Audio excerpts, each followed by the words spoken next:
Welcome. This is Ralph Bivins with the Ralph Bivins Project. We're here today to talk about real estate, and we're here today to talk about, well, I guess the office market, and the office market that happens to have the highest vacancy rate in the nation.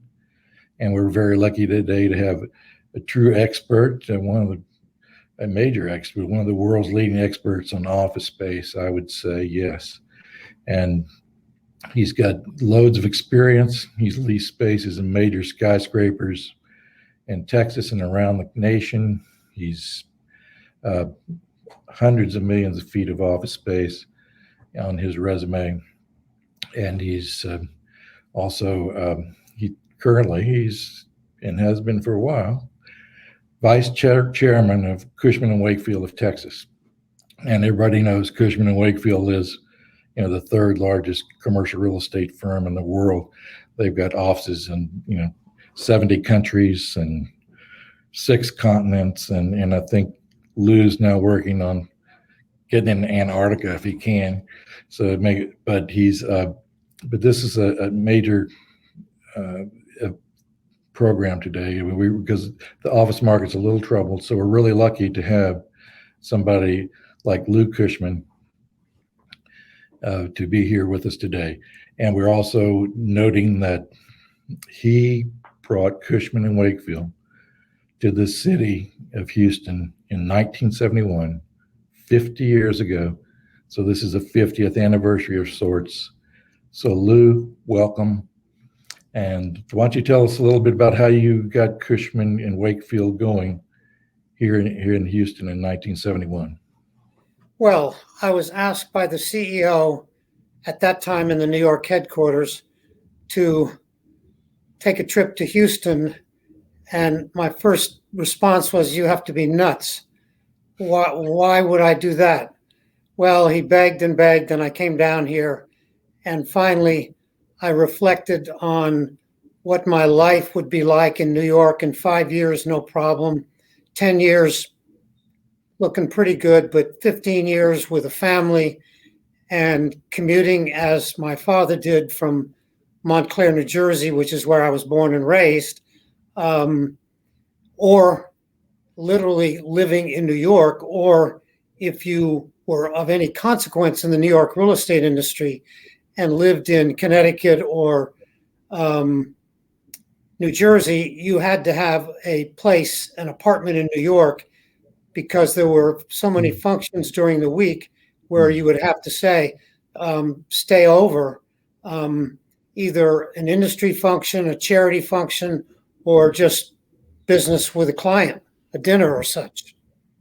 So I came to Houston in July of 71, which was not the best month to move. And ironically, the day that I left New York was the first day ever in recording air conditions, air quality in New York, that they had 3 days in a row of excellent quality.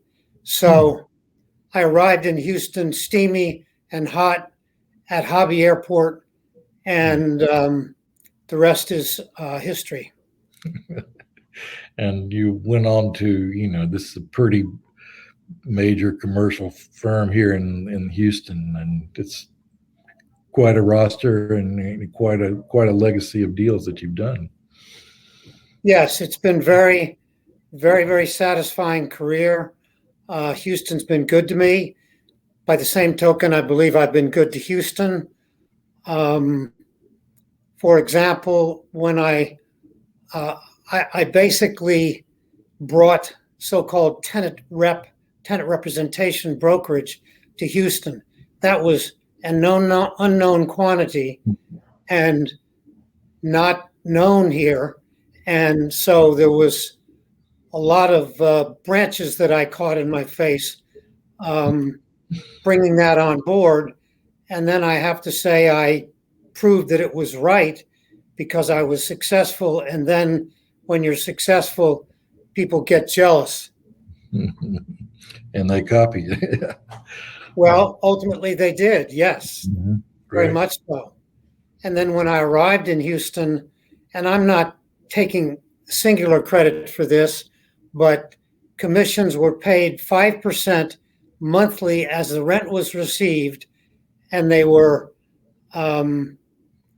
payable over the life of the lease on any renewals and any expansions, even if you were not involved.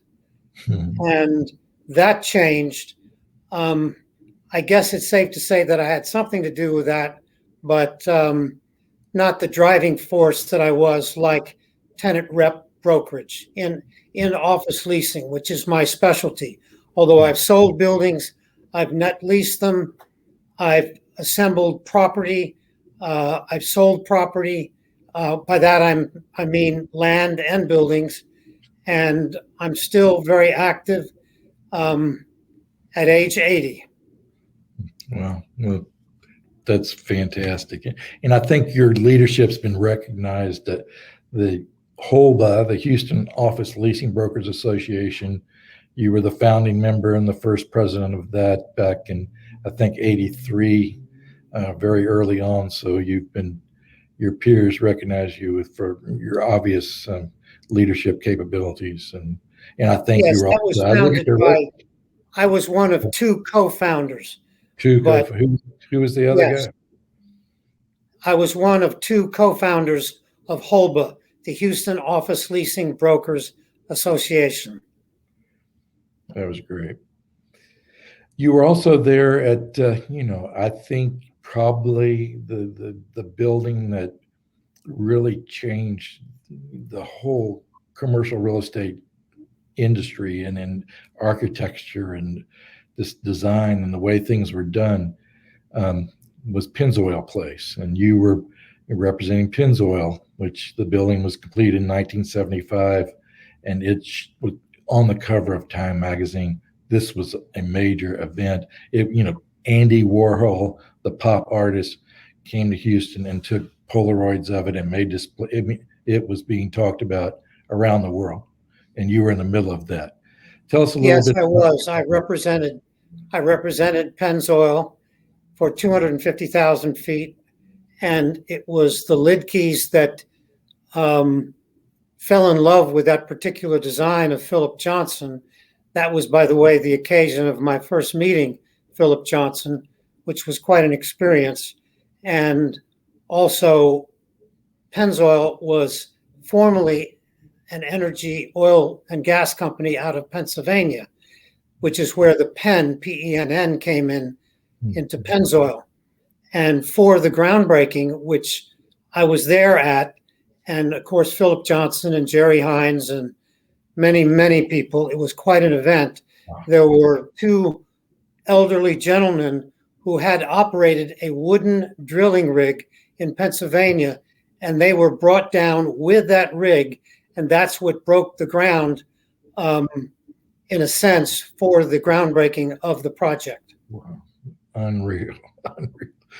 Philip Johnson. So, the great architect, you met him and you heard how he was designing this building, and you got to be part of that process. And tell us a little bit about that. He's the world famous architect. Tremendous. It was Philip Johnson and John McGee, but Philip Johnson was the leading position on the design. And the Lidkeys fell in love with it, and it became the mantra, if you will, for Jerry Hines for many, many years. Not that he's not doing it today, but it doesn't have the same impact quite to this day of name. He was the first to ever hire name architects and pay more for it to design and build a building that was unique and very, very high quality. And it was all about marketing for him. And that was part of the marketing game plan. And it worked in spades. And it changed architecture. Before this, the buildings had been, I think, called international style, was pretty prevalent. It was kind of plain. And here comes Pennzoil. It's there on Louisiana Street now in downtown Houston near the theater district. These two trapezoidal towers, and they're kind of in dark brown or almost black looking glass with an angled top It slanted top of these towers. It was phenomenal. Everybody was talking about it. You know, I think Louise Huxtable, the New York Times architecture critic, said, building of the decade. This was a noteworthy building. And then from then, when Hines said, look, tenants will pay more for great architecture. And so now that's why Houston has a very interesting skyline. And it worked in that case. They did get first-class rentals, and the buildings, by the way, were separated at the apex by only 10 feet. Wow. And that was pretty daring. I did voice a concern on how, which I never really got concrete answers on, how are they going to clean the pitched roof on both the north and south sides? I guess they figured it out. A challenge, though. A challenge. Yes. And then you, Philip Johnson, and Hines went across the street and did Republic Bank building. That is correct. And I represented, it started off as Houston National Bank, and then it had another name, and ultimately was acquired by Bank of America. So I represented Bank of America, and probably represented, not as the leasing agent, but as a tenant rep broker, approximately 70% of all the leasing in Bank of America Center. And that was a very proud claim, I guess I can make. And everybody in Houston, if you're not involved in real estate, this building, Republic Bank building, it's kind of reddish granite, got spires going up. It kind of has a classical look from the past. Another Philip Johnson building, very noteworthy, very distinctive look. And I think it's called TC Energy Plaza today, but it's first called Republic Bank, then Bank of America Center. Bank. It ended up being Bank of America Center. And it's my favorite building, I have to say, in all of Houston, because it has so many design details to it, all high quality, and a fantastic lobby with a railroad station clock, or perhaps a subway terminal station clock. And somebody said once it was their favorite railroad station in the world because of that clock. Being facetious, of course. The bank lobby is really high, really high. I don't know, like 4 stories or something. I think they're now redeveloping some of that space, and they are doing that. And they're taking in other interesting thing about that building. There was a Western Union mechanical thing there on the ground floor that was just kind of boxed in, and people have never seen that. That's correct. And that was such an incredible investment that there was no way that they could develop that space. So it was just completely boxed in. And ultimately, and I don't know those exact circumstances, that portion of the ground floor, namely the northeast corner of the building, was ultimately vacated. And Hines, I believe, that may have been put on hold with COVID, but I think was to become a very special restaurant. Yes, that's been happening now. Ken Molshelski, I think, is doing that project, and that's going to be fantastic. And across the street from that, Lynn Wyatt's has given money to the city to redo that park that was one of the greatest park, but now it's going to be fantastic. I think they're going to tear out a lot of those tiles that made it look like people derided it and said it looked like a bus station or something.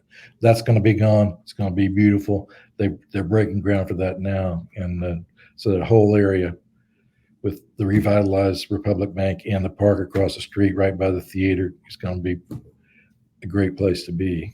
Yes, right by Jones Hall and Alley Theater and a little bit further to the northwest or northwest would be the headquarters for the Houston Grand Opera.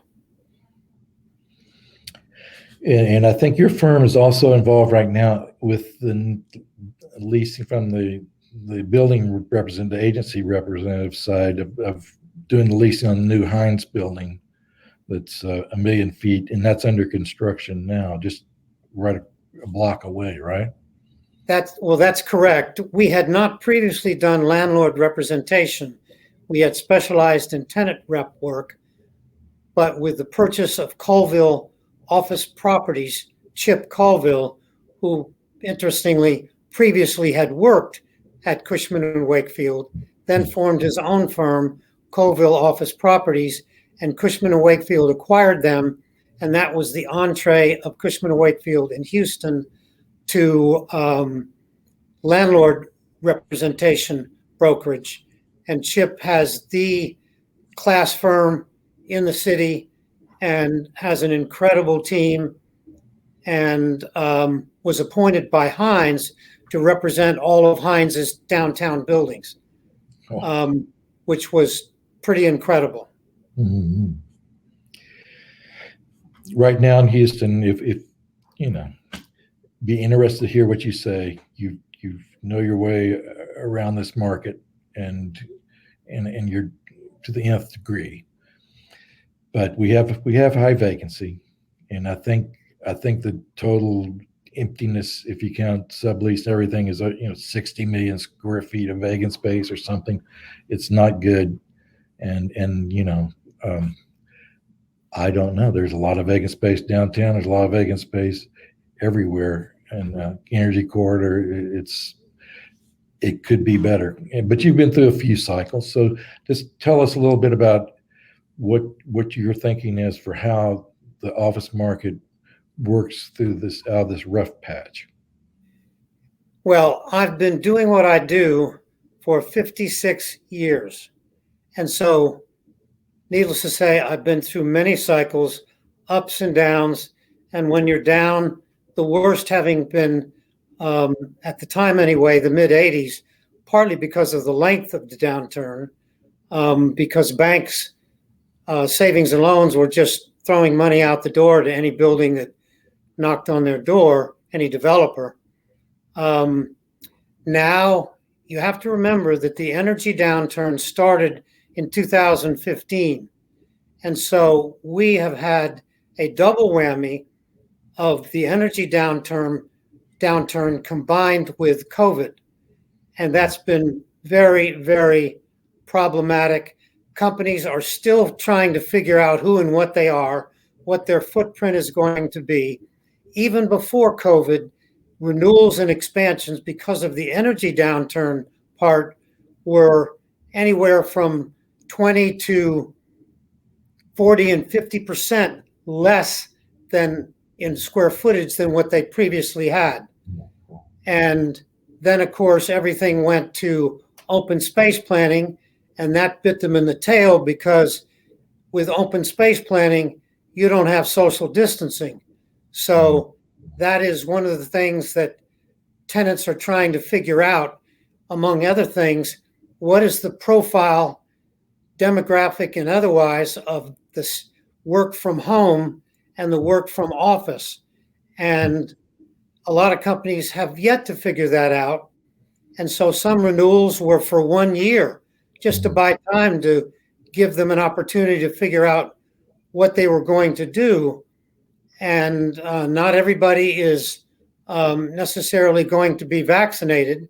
So that's going to affect the ability of some companies to be able to reopen. But generally, I think it's safe to say that most companies will be reopening, whatever that footprint is between the suburbs and downtown, or other concentrations such as the Galleria area, or wherever a headquarters might be located, is going to be either a hybrid, meaning a combination of work from home and work from the office, or a variation on that called hub and spoke, really the same thing practically, except in this case, they're actually taking offices in the suburbs closer to where their employees live, and hence less commuting time. And they're still trying to figure that out, and that's not an easy answer. Right. But for markets like the energy corridor that's been in a rough patch itself, that could be a solution, to have these satellite type offices in the hub and spoke.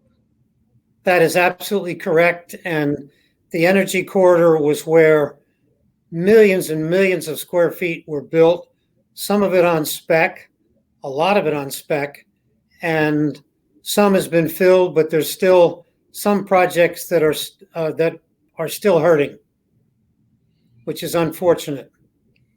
So what's happened is rental rates have gone down, although typically asking rents have stayed the same, but in the process of negotiation, they've agreed upon a lesser rate along with abated rental rate, abated rent, and abated parking.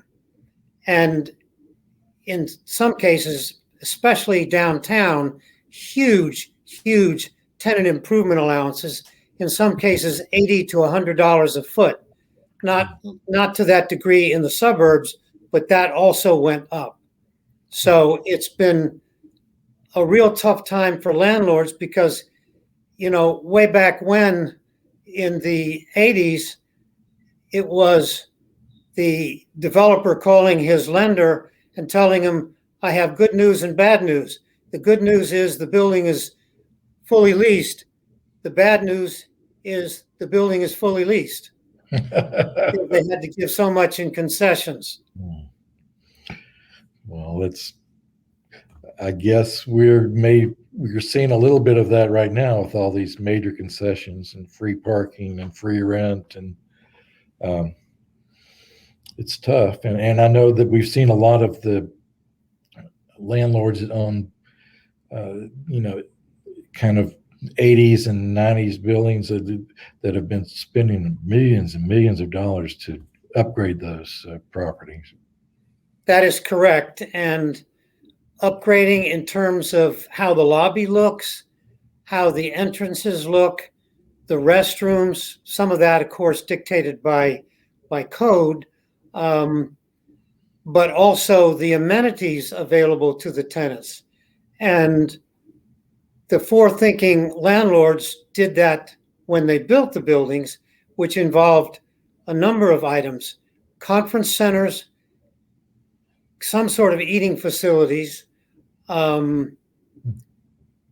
fitness centers, and then if you really went the extra mile, daycare facilities. Right. But only big buildings can afford that, and indeed, the smaller buildings may not be able to afford all of those other key three ones. Mm-hmm.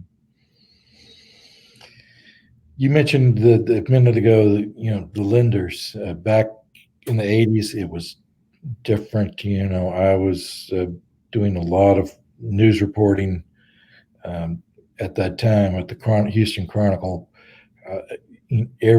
Just tons and tons of foreclosures, right and left, buildings going into foreclosure, and others, the partnership would go into bankruptcy, whatever. But a lot of foreclosures occurred back in that era. A lot of buildings turned over in that way. But now there's been a couple, but not very many. How is that ever? Is the chicken ever going to come home to roost on the market, or we're going to be able to slide through this without seeing that kind of cascade of foreclosures? Well, if you ask me, what do I envision the next 6 months? It may go down some more, but not dramatically. And then I think it's going to kind of bottom out, which is what happened in the mid 80s. It just stayed and stayed and stayed on the bottom. And I think that's going to be the case for a while. There are those that think that the second half of 21 will see a marked improvement. I disagree with that. I think it's going to be either getting slightly worse or flat at best, and that we might see some significant improvement in the middle to latter part of 22. Well, that's you could be right. The other you probably are.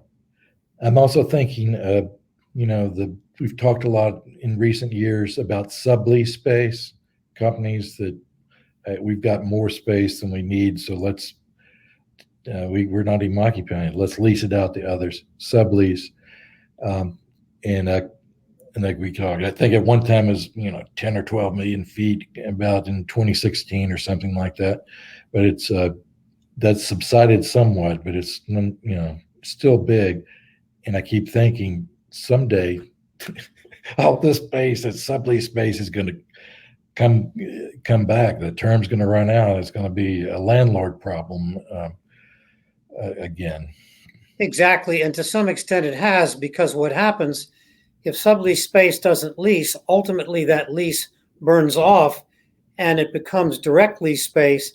And sometimes even before the lease is actually up, the landlord uses that space to combine with other space to accommodate a larger tenant. But subleasing has been huge competitions for the landlords on direct lease space, and they have no choice but to some degree to compete with it. I've been involved in some subleasing on behalf of a client where the rental rate has been $10 a square foot gross, namely inclusive of expenses, with no pass-through of future increases in operating expenses. Whoa. And it has leased, but it was an older building in an off location with virtually no amenities. The only amenity was a vending machine for candy or whatever, or soda pop. And so subleasing has been a real challenge. And when you consider $10 a square foot full service gross with no pass-through of operating expenses, comparing that to new buildings where there has been, admittedly, for a good while, I think less so now, a so-called flight to quality, because quality costs more money, and there are some tenants that are much more conscious of what their rental dollars buy and might consider marginal Class A or Class B buildings, not necessarily Class C. There are tenants that will always gravitate to low B or Class C buildings because of the lesser rental rates, because for a lot of tenants, it's about survival. Nothing lesser than that. And so you have to go with what the rental rate is. And so landlords, just like in the 80s, would object to the fact that they have to compete with older buildings or sublease space, but reality is reality. Well, there's a lot of it, and it just seems like when you look at it in its entirety, you think, where are the tenants going to come from? I don't think energy is not taking more space like they used to, and then you see mergers like Chevron and Noble, and boom, they throw off. Well, we here's an extra 500,000 square feet we didn't need before, or something. That you wonder whatever happens to all this. But what's the ultimate end to all these Class C and lower B buildings? What's ever going to happen to them? You can't find tenants. You do. I've been maintaining, first and foremost for Houston, but even extending nationally, that the footprint of tenants is just simply going to be smaller. That means less new development. That means that you have to have the right location and the right quality, depending on the class of the tenant. But interestingly, with the notion that no longer does one size fit all. Namely, you get tenants that still have a profile of a fair amount of private offices, or at least a combination of private and open planning, but with social distancing having to be respected. That is going to be with the notion that no one size fits all. That's going to be. It used to be that spaces pretty much looked the same, mostly private offices with some open area, but minimal. But now it's going to be variations in one direction or another. And so subleasing space on this new generation of deals that are being made is going to be harder. And I dare say when that tenant moves out or takes less space on a renewal, that same problem is going to be faced by the direct lease on the direct lease space by the landlord themselves, because that space is not as adaptable for the cross section of tenants. So there's all kinds of new challenges facing landlords. And do they build a new building or do they not? You still see announcements, but obviously Hines has been very, very successful buying existing buildings and developing existing buildings, but they have partners and there's a heavy degree of pre-leasing in order to justify going forward with the project. I think, the Skanska has a building on the drawing board, kind of sort of near the George R. Brown and the, kind of the eastern side of downtown Houston. Be interesting to see when they pull the trigger on that. That will be true. And lots of buildings have been, I won't name any names to embarrass them, but have been very much announced and with timelines attached to it. And nothing has happened. In one case, it's probably going on 6 to 8 years that building has been supposed to be official breaking ground, has not. We've learned to be flexible. I write about this industry and have tried to keep tabs of it, and but anyway, I know that you've got stuff to do. I could sit here and talk to you all day about this market, and hopefully you can come back again. And there's a lot of great stories I'd like to hear you tell us. But I know we've got to go. But I really appreciate you coming, and we had a little technical snafu there at the beginning, but I really appreciate you, speaking with us, sharing with us, and being here today. So Lou Cushman and Wakefield, thank you very much. Thank you very much, Ralph. It's been a pleasure, and I hope it's informative and interesting to your audience. And I'd be delighted to do it again if you so wish. Thank you very much. Thank you. All right, my friend. Bye-bye. Bye. Thank you. See you.